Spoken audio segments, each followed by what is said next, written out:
ஒரு வேத புத்தகம், அதற்குள் 66 புத்தகம், 39 பழைய ஏற்பாட்டில், 27 புதிய ஏற்பாட்டில். ஆகமங்கள் 5: ஆதியாகமம், யாத்திராகமம், லேவியராகமம், எண்ணாகமம். உபாகமம் என்பது உப ஆகமம், உதித்த தலைமுறைக்கு புதிய ஆகமம். மோசே எழுதிவிட்டான், எழுதிவிட்டு மோவாப்பிலே மரித்து விட்டான். ஒரு தலைவன் எழும்பினான் யோசுவாவில், பல தலைவர்கள் எழும்பினார்கள் நியாயாதிபதிகளில். பின்பு ரூத்தின் கதையை வாசிக்கிறோம். வாசித்த பின் போவாஸ், ரூத் இருவரையும் நேசிக்கிறோம். ஆண்டவர் வேண்டாம் என்றனர், அரசன் வேண்டும் என்றனர். சவுல் கொஞ்ச காலம் நின்றான், தாவீது பல போர்களில் வென்றான், சாலமோன் அனுபவித்துச் சென்றான். தொடர்ந்து ராஜ்யம் உடைந்தது, வடக்கு தெற்கு என பிரிந்தது. சிலர் அவ்வுறவுக்கு கட்டுப்பட்டனர், பலர் அவ்வுறவிலிருந்து வெட்டுப்பட்டனர். இதைத்தான் சாமுவேலிலும் ராஜாக்களிலும் வாசிக்கிறோம். எப்படியெல்லாம் வாழ்ந்திருக்கிறார்கள் என யோசிக்கிறோம். இதுவரை நடந்ததை நாளாகமம் நினைவூட்டுகிறது, மறந்துவிடக்கூடாது என்று நமக்கு துணைவூட்டுகிறது. எஸ்ரா வேத ஆராய்ச்சியில் நனைந்தான், கட்டளைகளை போதிக்க முனைந்தான். நெகேமியா மதில்களை கட்ட விரைந்தான், மனங்களை கட்டவும் துணிந்தான். எஸ்தரை அழகாய் படைத்த காரணம், அவள் மூலமாய் யூதருக்கு நிவாரணம். செல்வத்தில் செழித்தவன், சோதனையில் குளித்தவன், முற்றிலுமாய் சலித்தவன், இறுதியில் சிரித்தவன். யோபு, உன்னை வாசித்து என் கண்களை திறந்தேன், என் சிறு சிறு சோதனைகளை மறந்தேன். 150 அதிகாரங்களில் ஜெபம் இருக்கிறது, தவம் இருக்கிறது, துதி இருக்கிறது, எதிரிகளின் சதி இருக்கிறது, ஆடல் இருக்கிறது, மகிழ்ச்சியின் பாடல் இருக்கிறது, அறிக்கை இருக்கிறது, அழுகையும் இருக்கிறது, தீர்க்க தரிசனம் இருக்கிறது, கர்த்தரின் கரிசனம் இருக்கிறது. சங்கீதம், எவரும் எந்நேரமும் யெகோவாவிடம் எட்ட ஏற்படுத்தப்பட்ட ஏணி. நல்லது எது, கெட்டது எது, மனதினை தொட்டது எது, மனிதனை சுட்டது எது, சரியென பட்டது எது? நீதிமொழியின் நலன் நானிலமறியும், நிதமிதனை நாடினால் நன்மைகள் புரியும். பலவற்றையும் அறிந்து விட்டான், பிறகு பிடிக்கவில்லை என எரிந்து விட்டான். முற்றும் மாயை என மொழிந்து விட்டான், பலரது பற்றும் மாயை என பறிந்து விட்டான். பிரசங்கி முழுவதும் சாலமோனின் புலம்பல், அனுபவித்து விட்ட பிறகு ஐயோ அலம்பல். உன்னதமாயிருக்கிறது உன்னத பாட்டு, எவர் மனதும் மயங்கும் இதனை கேட்டு. இதற்கு பின்பு ஏசாயா முதல் தானியேல் வரை பெரிய தீர்க்கதரிசிகளின் தொகுப்புரை. தரிசனங்கள், பாரங்கள், ஐயோக்கள், யுத்தங்கள், பின்பு ஆறுதல், தேறுதல், நம்பிக்கையின் சத்தங்கள். ஏசாயா இந்த மாதிரி, எரேமியா வேறு மாதிரி. யூதா சீர்கெட்டது, கர்த்தரிடம் அவர்கள் பேர் கெட்டது, நியாயத்தீர்ப்பு அவர்களை தொட்டது, இறுதியில் யூதா விழுந்து விட்டது. எரேமியா தொடர்ந்து புலம்புகிறான், யெகோவாவின் கோபத்தை விளம்புகிறான்.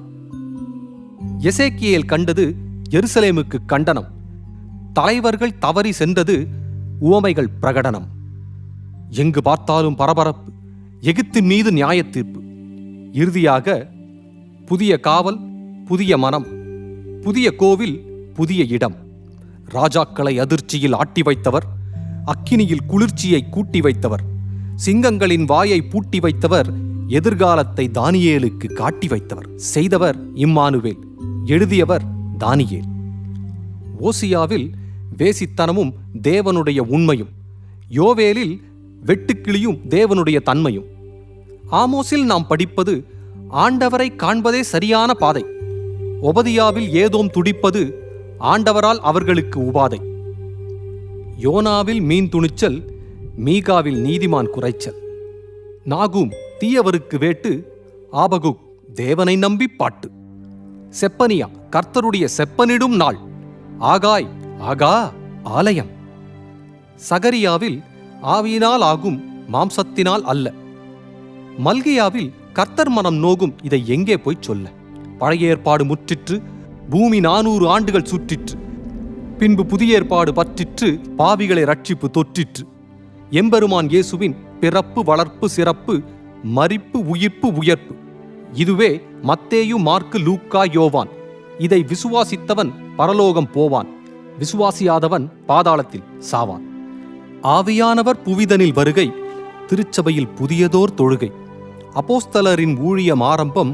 அகிலமெங்கிலும் நற்செய்தியால் பேரின்பம். பவுலின் நிருபங்கள் தொடங்குகிறது. 13 மடல்கள் இதில் அடங்குகிறது. ரோமர் மனித நீதியை அளக்கும், தேவ நீதியை விளக்கும். கொரிந்தியர் திருச்சபையில் திரளான திருத்தம், பவுலுக்கு தனிப்பட்ட வருத்தம். கலாத்தியர் பிரமாணத்தை விலக்கு, விசுவாசமே விளக்கு. எபேசியர் கிருபையினால் மீட்பு, நன்னடை எதிர்பார்ப்பு.